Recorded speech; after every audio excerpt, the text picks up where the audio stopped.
श्री सद्गुरु महाराज की जय।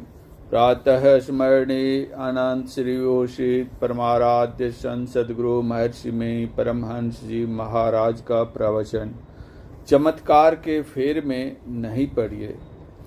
बंदो गुरु पद कंज कृपा सिंधु नर रूप हरि महामोह तम पुण्य जासु वचन रवि करनिक।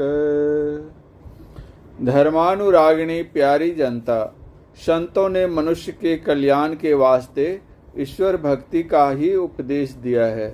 किसी अन्य काम से परम कल्याण नहीं होता। अन्य किसी दर्शन से या कर्म से न कभी परम कल्याण हुआ न होगा। ईश्वर भक्ति में ईश्वर स्वरूप का निर्णय जानो। इंद्रियों से जो जानते हो वह माया है। ईश्वर सबके साथ रहते ही हैं और ईश्वर को प्राप्त करने के लिए दो अवलंबी सबके अंदर हैं, वह है अंतर ज्योति और अंतर्नाद। संसार में ज्योति नहीं तो कोई काम नहीं हो। ज्योति है गर्मी, गर्मी निकल जाए तो कोई जीवित नहीं रह सकता। एक बच्चा कोई जन्म लेता है, यदि वह बच्चा रोता नहीं है तो कहते हैं कि मुर्दा है। जन्मते ही बच्चा रोता है तो कहते हैं जीवित है। जागृत में शब्द बोलते हो, सुषुप्ति में नहीं बोलते, गोया अचेत रहते हो। मतलब यह है कि शब्द के बिना अचेतन हो जाता है। शब्द और गति में अत्यंत समत्व है। बिना गति के शब्द नहीं होता। गति और कंप के बिना सृष्टि नहीं होती।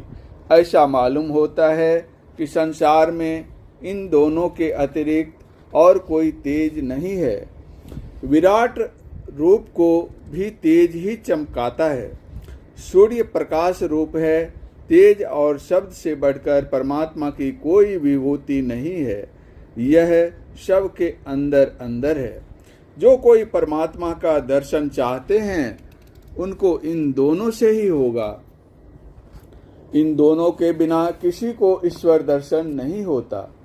पहले के ऋषि मुनि लोग इसी को नाद और इसके अभ्यास को नादानुसंधान कहते थे।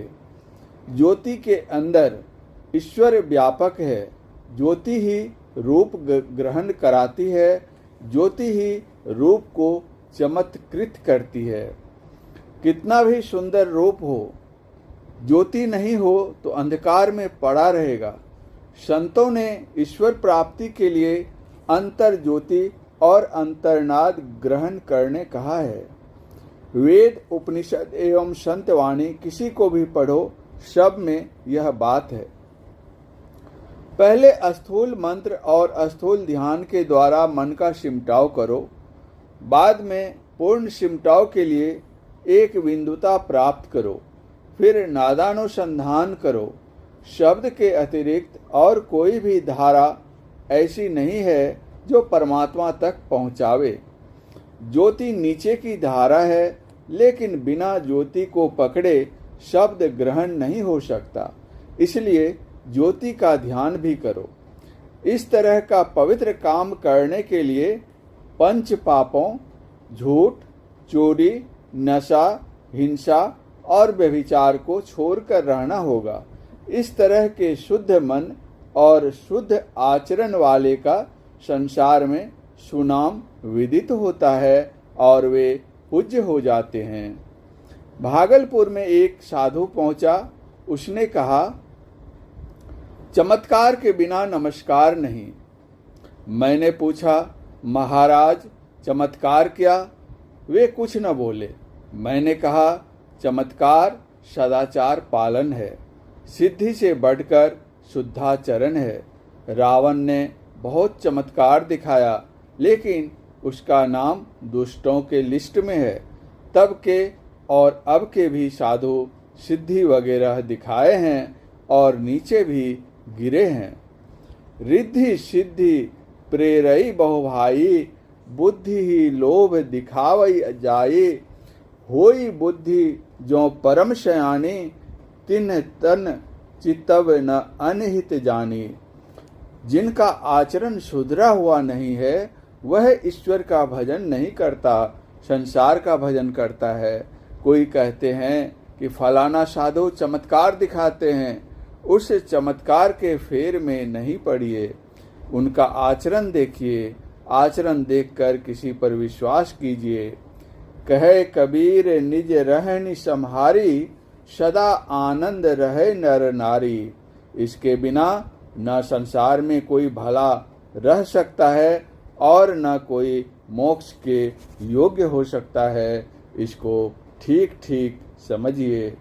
परम पूज्य गुरुदेव का यह प्रवचन मुंगेर जिला अंतर्गत श्री संत मत सत्संग मंदिर घोरघट में दिनांक 25/4/1964 ईस्वी को अपराह्न कालीन सत्संग में हुआ था। श्री सद्गुरु महाराज की जय।